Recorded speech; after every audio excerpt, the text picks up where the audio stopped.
अव्यवस्थित जीवन हमारे सामने कई मुश्किलें खड़ी कर देता है।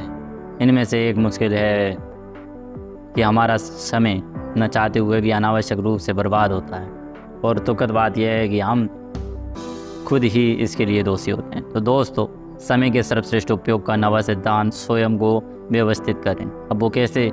तो आप एंड तक बने रहें और अपने जीवन में सफलता पाने के लिए इस वीडियो को एंड तक जरूर देखना।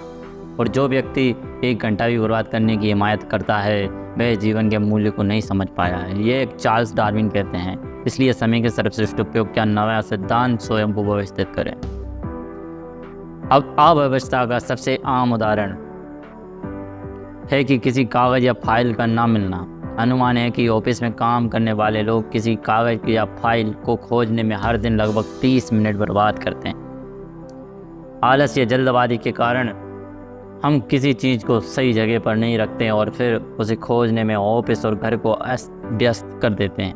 अंत में हमें वह चीज़ किसी ऐसी जगह पर मिलती है जहाँ उसे रखा ही नहीं जाना चाहिए था।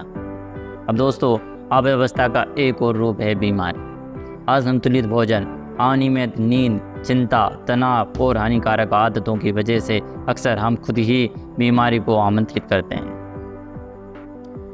समय का सर्वश्रेष्ठ उपयोग करने के लिए हमें अव्यवस्थित जीवन जीना चाहिए ताकि बीमारी हमसे दूर ही रहे। हमें यह याद रखना चाहिए कि बीमारी की वजह से हमारे कई दिन बर्बाद हो सकते हैं, क्योंकि इस दौरान हम कोई रचनात्मक या चुनौतीपूर्ण कार्य करने की स्थिति में नहीं होते हैं। बीमारी की वजह से समय की बर्बादी दुखद है, क्योंकि असंतुलित आहार तथा नियमित व्यायाम द्वारा अधिकांश बीमारियों से बचा जा सकता है। अव्यवस्था का एक और रूप है आवश्यकता से अधिक या कम भोजन करना। अधिक भोजन करने के बाद हम सुस्त पड़ जाते हैं, हमारी एकाग्रता और ऊर्जा में कमी आ जाती है, जिस वजह से हमारा काम अच्छी तरह नहीं हो पाता है। दूसरी तरफ ज़रूरत से कम भोजन करना भी ठीक नहीं है, क्योंकि ऐसा करने पर हमें कमजोरी या सिर दर्द होने लगता है। हम जल्दी थक जाते हैं, चिड़चिड़े हो जाते हैं और इस वजह से हमने अपने काम को पूरी एकाग्रता तथा ऊर्जा के साथ नहीं कर पाते हैं।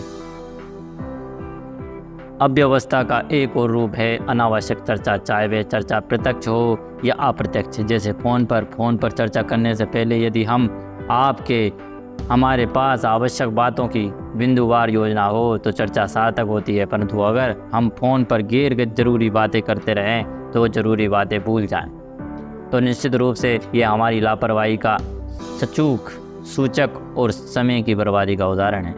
हर समय की तरह यह समय भी बहुत अच्छा है, बशर्ते हम जानते हों कि इसका क्या करें।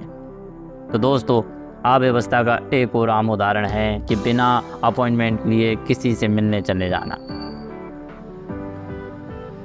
यदि आपने अपॉइंटमेंट नहीं लिया है तो हो सकता है कि आपको मिलने के लिए अनावश्यक इंतज़ार करना पड़े और आपका समय बर्बाद हो।